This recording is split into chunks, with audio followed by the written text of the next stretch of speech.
In the upcoming lessons, we're going to be relying on JavaScript to make our connection to the endpoint that we just created, and that's going to be the one that's outputting all of the JSON data that's coming from the spreadsheet. And using an editor, the editor that we are going to be using is Visual Studio Code Editor. So this editor is really easy to get a live server up and running. You can also use brackets or any other editor of your preference. And setting up a live server is actually going to be important because we do need to run it on the HTTP protocol instead of the file protocol in order to make our AJAX request. And not all AJAX requests will work with the file protocol. You can tell what protocol you're using by looking at what the extension is. So the top one is going to be an example of running it within your local host, and the bottom one is using the file protocol within the address bar of your web browser. So we want to be aiming for using the top one.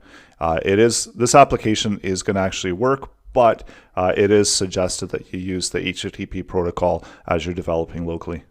So setting that up, and that's one of the reasons why we are going to be using Live Server. If you're not familiar with Live Server, there's more information about it. Live Server is a node package, and it really does allow you to really easily get a local machine up and running within your development environment. Some more information about using it. AJAX requests, they don't always work well with the file protocol, and also for security restrictions. So if you need a server that fetches through JavaScript, and that is what we are going to be using, then it is suggested that you do set up a local server if you are doing your development locally.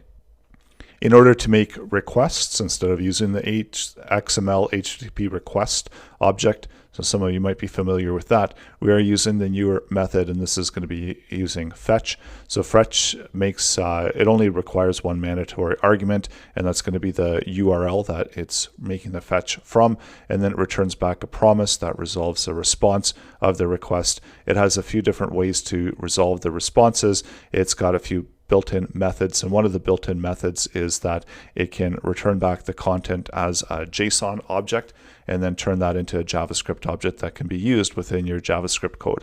So it works really well. It works seamlessly with JavaScript. If you want to find out more about fetch and some of the other methods that we are going to be covering in the upcoming lessons, you can check out the Mozilla Developer Network. They've got some good documentation as well as examples on JavaScript. So coming up next, let's work locally on our computers, set up an index page, set up a JavaScript file, and make some fetch requests to the endpoint results that are going to be coming from the Google spreadsheet.